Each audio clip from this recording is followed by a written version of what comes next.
5 क्रमागत संख्याओं का औसत x है। यदि अगली 2 संख्याएं शामिल कर ली जाए तो औसत में क्या परिवर्तन होगा? देखिए 5 लगातार संख्या है और पांचों का औसत x है। इसका मतलब x जो है पांचों संख्या के बीच में होगा, क्योंकि औसत जो है हमेशा बीच का संख्या होता है। तो x हो जाएगा बीच में। अब कह रहा है कि 5 लगातार संख्या है, इसका मतलब 2 संख्या इधर होगा और 2 संख्या इधर होगा। तो क्या क्या होगा? तो x के बाद हो जाएगा x+1 और इसके बाद हो जाएगा x+2 और इधर क्या होगा? x के पहले हो जाएगा x-1 और इसके पहले हो जाएगा x-2। अब कह रहा है कि अगली 2 संख्याएं शामिल कर ली जाए, तो अगला 2 संख्या क्या होगा? तो x+2 के बाद हो जाएगा x+3 और इसके बाद हो जाएगा x+4। तो अगर हम इन सभी का औसत निकालें तो क्या करेंगे? सभी को जोड़ करके जितना संख्या उससे भाग दे देंगे। तो टोटल कितना संख्या है? देखिए 5 संख्या पहले था और 2 संख्या जोड़े हैं, तो टोटल ये 7 संख्या है। तो सभी को जोड़ करके 7 से भाग दे देंगे। तो जोड़ने से कितना हो जाएगा? तो यहाँ पर देखिए -2 और +2 कट जाएगा, यहाँ -1 और +1 कट जाएगा। तो देखिए कितना बचा? 7x बचेगा, चूंकि 7 बार x है और यहाँ पर 4 और 3 7 और बचेगा, है ना। तो 7x + 7 हुआ और इसमें 7 से भाग दे देंगे। तो ये कितना हो जाएगा? ऊपर देखिए 7 दोनों में कॉमन है, तो बचेगा x+1 और फिर नीचे 7 है तो ये कट जाएगा। यानी कि ये जो सातों संख्या है इसका औसत आया x+1 और पहले औसत कितना था? x था। तो कितना परिवर्तन हुआ? 1 ज्यादा हो गया, x से हो गया x+1, यानी कि 1 की वृद्धि हो गई। तो ए ऑप्शन सही हो जाएगा। 9 क्रमिक संख्याओं का औसत n है। यदि उसमें अगली 2 संख्याएं शामिल कर ली जाए तो नया औसत कितना हो जाएगा? देखिए 9 संख्या है और सभी का औसत n है। इसका मतलब n जो होगा नौवों संख्या के बीच में होगा। तो 4 संख्या इधर हो जाएगा और 4 संख्या इधर हो जाएगा। तो क्या क्या होगा? तो n के बाद हो जाएगा n+1, इसके बाद हो जाएगा n+2, इसके बाद हो जाएगा n+3 और इसके बाद हो जाएगा n+4 और इधर क्या होगा? तो n के पहले हो जाएगा n-1, इसके पहले हो जाएगा n-2, इसके पहले हो जाएगा n-3 और इसके पहले हो जाएगा n-4। अब कह रहा है कि अगली 2 संख्याएं शामिल कर ली जाए, तो इसके बाद अगला 2 संख्या क्या हो जाएगा? तो n+4 के बाद होगा n+5 और n+6। तो कह रहा है इन दोनों को शामिल करने के बाद औसत कितना होगा? तो सभी को जोड़ करके और जितना संख्या उससे भाग दे देंगे। तो पहले देखिए 9 संख्या था और 2 संख्या शामिल कर दिए हैं, तो टोटल 11 संख्या हो जाएगा। यानी कि इन सभी को जोड़ करके और 11 से भाग देना पड़ेगा। तो अगर हम सभी को जोड़ें तो जोड़ने के पहले देखिए यहाँ पर -4 और यहाँ पर +4 कट गया, यहाँ -3 और यहाँ +3 कट गया, यहाँ -2 यहाँ +2, यहाँ पर -1 और यहाँ पर +1। तो बचा क्या? तो पहले तो देखिए 11 बार n बचेगा, चूंकि टोटल 11 संख्या और सभी में n है, तो 11n प्लस और क्या बचा? तो यहाँ पर 5 और 6 बचा, तो 6 5 होता है 11, तो 11n + 11 हो जाएगा और इसमें भाग देंगे 11 से। तो ये कितना हो जाएगा? देखिए ऊपर 11 दोनों में कॉमन है, तो बचेगा n+1 और इसको भाग देंगे 11 से, तो 11 कट जाएगा। तो ये कितना हो जाएगा? n+1 आएगा। यानी कि अब जो है औसत वो n+1 हो गया, यानी कि ए ऑप्शन सही हो जाएगा। एक कक्षा में 40 विद्यार्थियों की औसत आयु 15 वर्ष है। 10 नए विद्यार्थियों के प्रवेश करने के उपरांत औसत आयु में 0.2 वर्ष की वृद्धि हो जाती है। तो नए विद्यार्थी की औसत आयु कितनी है? देखिए 40 विद्यार्थी था और 40 का औसत आयु कितना था? 15 साल। तो 40 विद्यार्थियों का कुल उम्र कितना हो जाएगा? दोनों को गुना कर देंगे तो ये हो जाएगा 600 साल, है ना। अब कह रहा है कि 10 नया विद्यार्थी प्रवेश करता है, तो टोटल विद्यार्थी कितना हो जाएगा?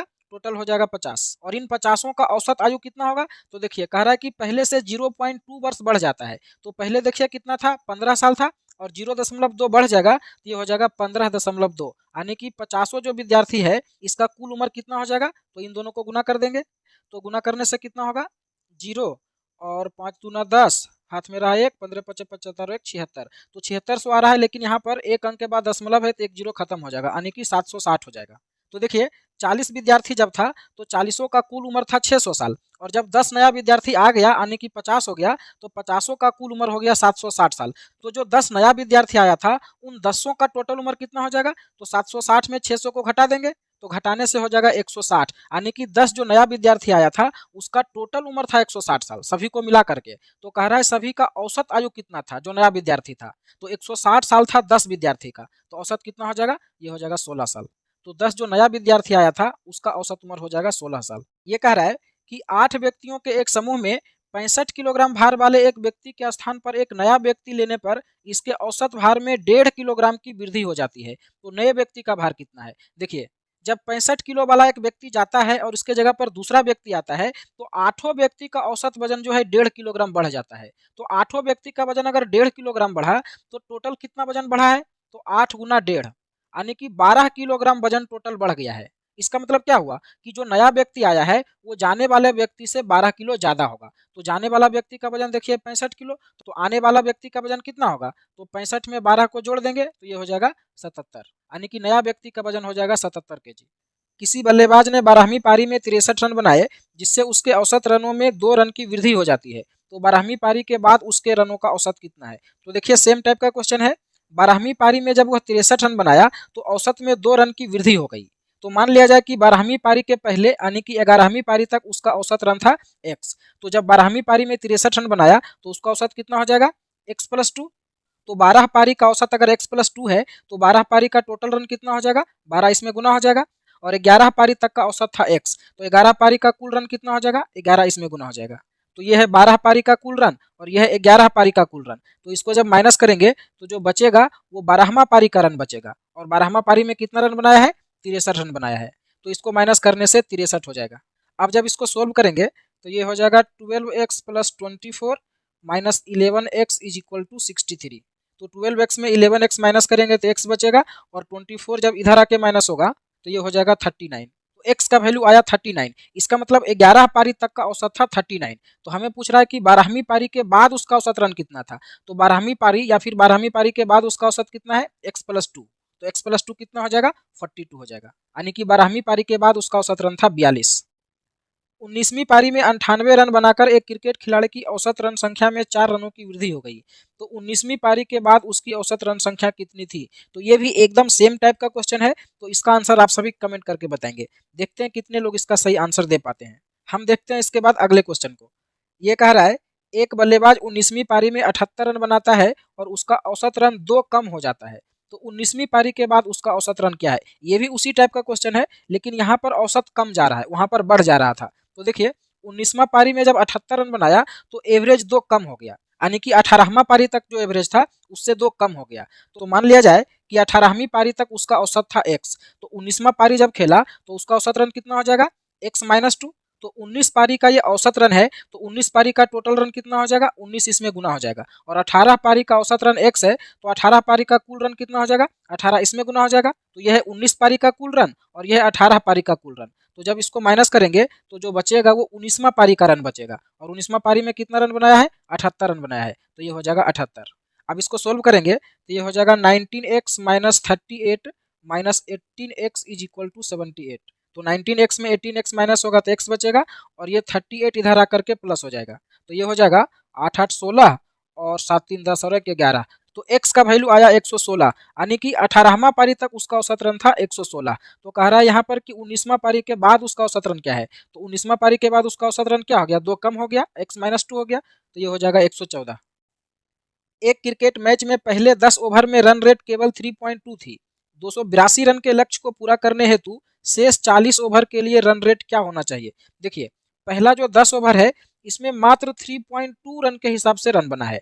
तो 10 ओवर में कितना रन बना है, केवल 32 रन बना है, लेकिन टोटल टारगेट है 282 रन का। तो 282 में 10 ओवर में केवल 32 रन बना, तो और कितना रन बनाना है, तो ये हो जाएगा 0.52, यानी कि 250 रन और बनाना है शेष ओवर में। और शेष ओवर कितना है, 40 ओवर, यानी कि 40 ओवर में अभी 250 रन बनाना है। तो कह रहा है कि क्या रेट से बनाना चाहिए। तो 250 को 40 से भाग दे दीजिए, तो 0 से 0 कट जाएगा और 25 को भाग देंगे 4 से, तो यह आएगा 6.25, यानी कि 6.25। तो बचा हुआ जो 40 ओवर है हर ओवर में 6.25 रन के हिसाब से बनाना पड़ेगा, तब 282 रन पूरा होगा। 17 पारियों में एक क्रिकेट खिलाड़ी के द्वारा बनाए गए रनों का औसत 34 है। 5 रन से अपने औसत बढ़ाने के लिए अपनी अगली पारी में उसे कितने रन बनाना चाहिए। देखिए 17 पारी खेला जब, तो उसका औसत रन था 34 रन। तो 17 पारी का टोटल रन कितना हो जाएगा, तो 17 में 34 को गुना करेंगे तो ये हो जाएगा 578। अब कह रहा है कि 5 रन से अपने औसत बढ़ाने के लिए अपनी अगली पारी में उसे कितना रन बनाना चाहिए। तो 17 पारी अभी तक खेला है, तो अगला पारी जब खेलेगा तो टोटल 18 पारी हो जाएगा। और कह रहा है कि औसत 5 बढ़ जाएगा, यानी कि पहले 34 था तो अब हो जाएगा 39। तो 18 पारी में अगर 39 के औसत से रन बनाएगा तो 18 पारी में टोटल रन कितना हो जाएगा, तो 18 में 39 को जब गुना करेंगे तो ये हो जाएगा 702।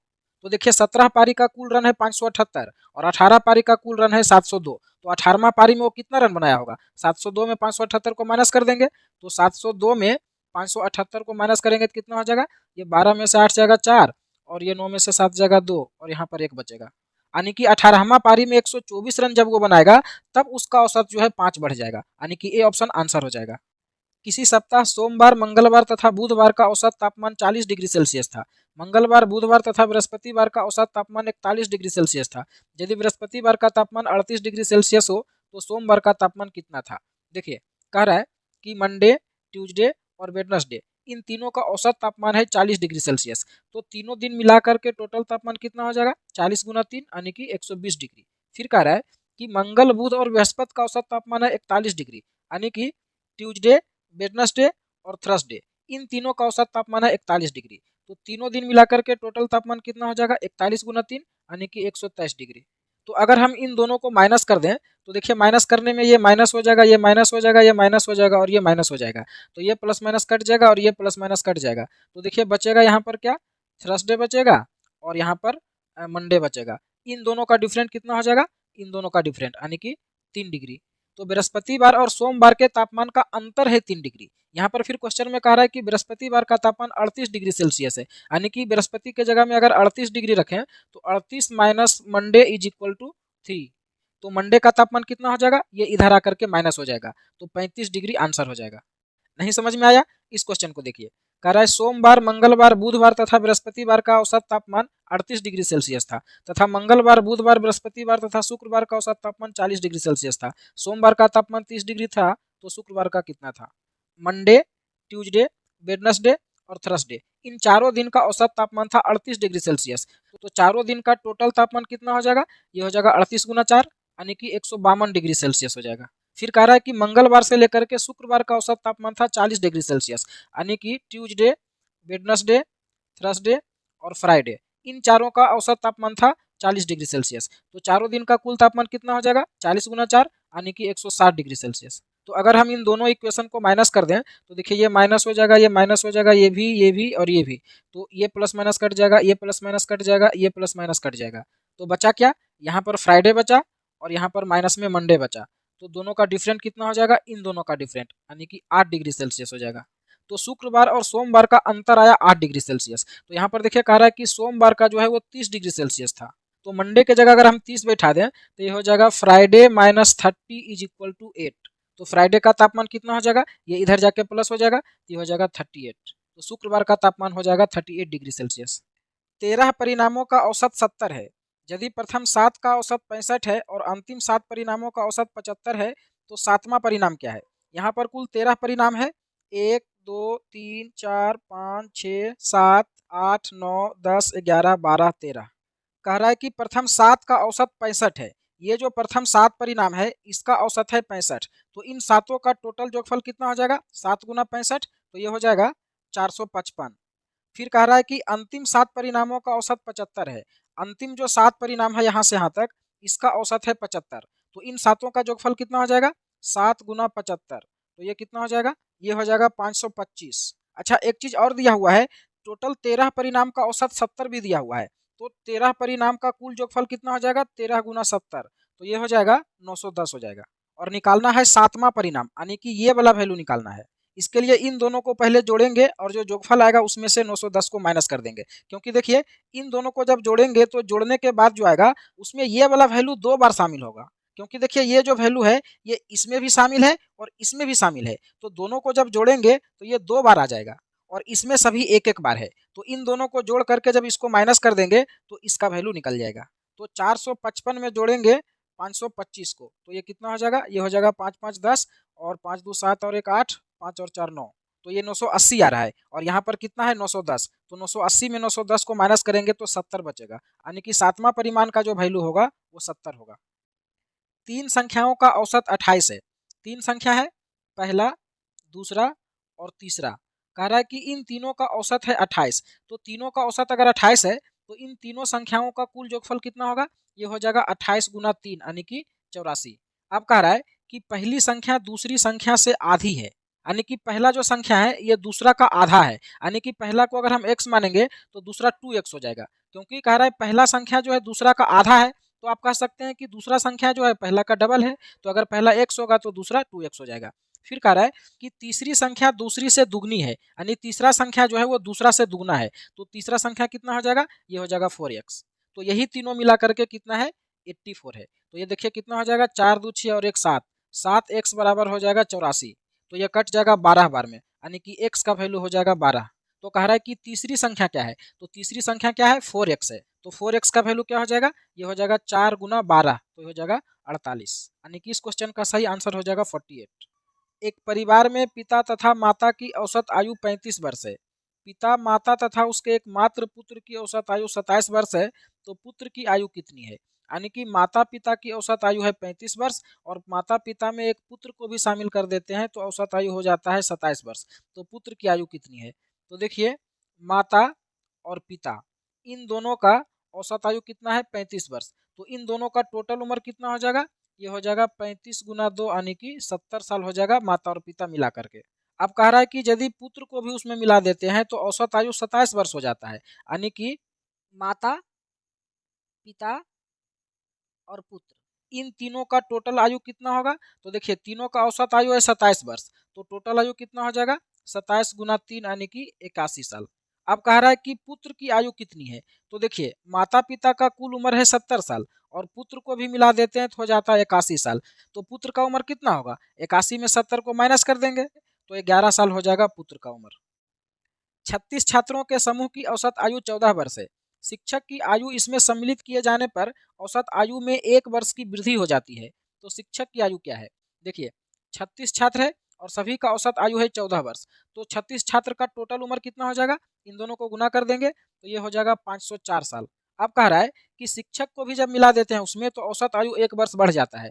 तो जो पहले 36 था अब 37 हो जाएगा, 36 स्टूडेंट था और एक टीचर, तो टोटल 37 हो गया। और इन 37 का जो औसत आयु होगा ये 15 साल होगा, क्योंकि पहले 14 साल था, अब कह रहा है कि एक बढ़ जाता है तो ये 14 से 15 हो जाएगा।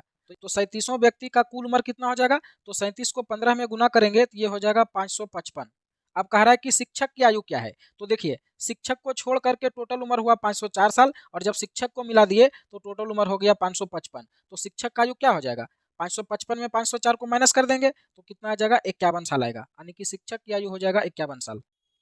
5 व्यक्तियों में से एक 60 किलोग्राम भार वाले व्यक्ति के स्थान पर नया व्यक्ति आने से औसत भार में 1 किलोग्राम की वृद्धि हो जाती है। तो नए व्यक्ति का भार कितना है, तो ये देखिए रिप्लेसमेंट वाला क्वेश्चन है। एक व्यक्ति जाता है और उसके जगह पर दूसरा व्यक्ति आ जाता है। इससे क्या होता है कि सभी का औसत वजन चेंज हो जाता है। जैसे यहाँ पर देखिए कह रहा है कि 5 व्यक्तियों में से 60 किलोग्राम भार वाला एक व्यक्ति के जगह पर जब दूसरा व्यक्ति आ जाता है तो औसत वजन 1 किलोग्राम बढ़ जाता है। तो औसत वजन अगर 1 किलोग्राम बढ़ा तो टोटल वजन कितना बढ़ेगा, तो 5 व्यक्ति है तो टोटल 5 किलो बढ़ जाएगा। इसका मतलब यह हुआ कि आने वाला जो व्यक्ति है वो जाने वाले व्यक्ति से 5 किलोग्राम ज्यादा वजन का है, क्योंकि उसी के कारण 5 किलो बढ़ा। तो आने वाले व्यक्ति का वजन जाने वाले व्यक्ति के वजन से 5 किलो ज्यादा होगा। तो जाने वाला व्यक्ति का वजन कितना था 60 किलोग्राम, तो जो नया व्यक्ति आया उसका वजन हो जाएगा 65 किलोग्राम। 7 लगातार संख्याओं का औसत 20 है, तो सबसे बड़ी और सबसे छोटी संख्या का अंतर कितना होगा। देखिए कह रहा है 7 लगातार संख्याओं का औसत 20 है, लगातार संख्या है तो लगातार संख्या इसका मतलब सभी के बीच में गैप बराबर होगा, और अगर गैप बराबर है तो एवरेज जो होगा वो बीच का संख्या होगा। तो यहाँ पर कह रहा है कि एवरेज 20 है, यानी कि 20 जो है वो बीच में होगा। और कह रहा है कि 7 संख्या है तो 7 में से एक ये हो गया, तो अब 3 संख्या इधर होगा और 3 संख्या इधर होगा। और लगातार संख्या है तो 20 के बाद 21 हो जाएगा, फिर 22 हो जाएगा और फिर 23 हो जाएगा। और इधर 20 के पहले 19 होगा, उसके पहले 18 होगा और उसके पहले 17 होगा।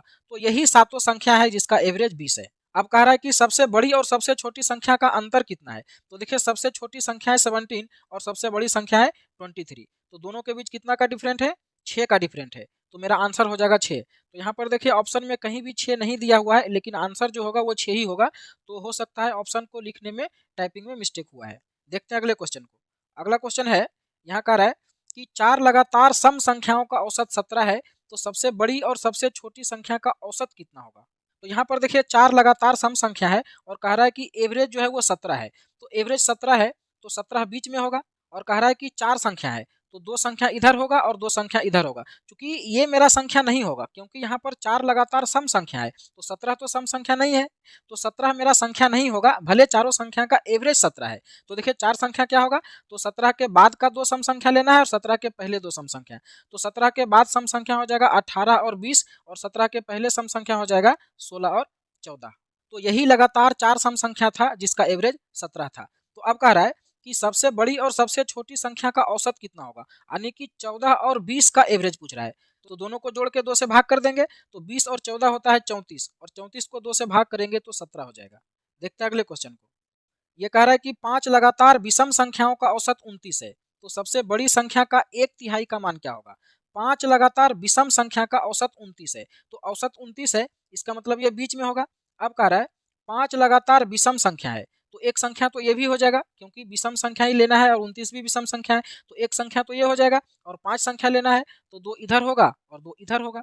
तो 29 के बाद विषम संख्या हो जाएगा 31 और 33, और 29 के पहले विषम संख्या हो जाएगा 27 और 25। तो यही पांचों लगातार विषम संख्या है। अब कह रहा है कि सबसे बड़ी संख्या का 1/3, तो सबसे बड़ी संख्या कितना है 33, तो इसका 1/3 कितना हो जाएगा 11 हो जाएगा।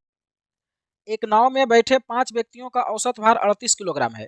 नाव और उसमें बैठे व्यक्तियों का औसत भार 52 किलोग्राम है, तो नाव का भार कितना है। यानी कि 5 व्यक्ति का औसत भार 38 किलोग्राम है, और इसमें नाव का भी वजन मिला देते हैं तो सभी का औसत भार हो जाता है 52 किलोग्राम। तो नाव का वजन कितना है, देखिए 5 व्यक्ति है और पांचों का औसत वजन है 38 किलोग्राम, तो पांचों का कुल वजन कितना होगा, दोनों को गुना कर देंगे तो ये हो जाएगा 190 केजी हो गया पांचों व्यक्ति का वजन। अब कह रहा है जब इसमें नाव को भी मिला देते हैं, यानी कि ये 5 से 6 हो जा रहा है, 5 व्यक्ति है और एक नाव है, तो इन छेवों का औसत आयु कह रहा है कि 52 किलोग्राम हो जाता है। तो टोटल वजन कितना हो जाएगा नाव और व्यक्ति को मिला करके, तो 6 में 52 को गुना कर देंगे तो ये कितना हो जाएगा, ये हो जाएगा 6 दूना 12 और 6 पचे 30 और 1 31, 312 केजी हो जाएगा। तो देखिए पांचों व्यक्ति का वजन है 190 केजी, और इसमें जब नाव को भी मिला देते हैं तो हो जाता है 312 केजी। तो नाव का वजन कितना होगा, दोनों को माइनस कर देंगे, तो 312 में 190 को माइनस कर देंगे तो कितना हो जाएगा 2, और ये 11 में से 9 जाएगा तो 2, और ये 2 बचेगा, 2 में से 1 जाएगा 1, यानी कि नाव का वजन है 122 केजी।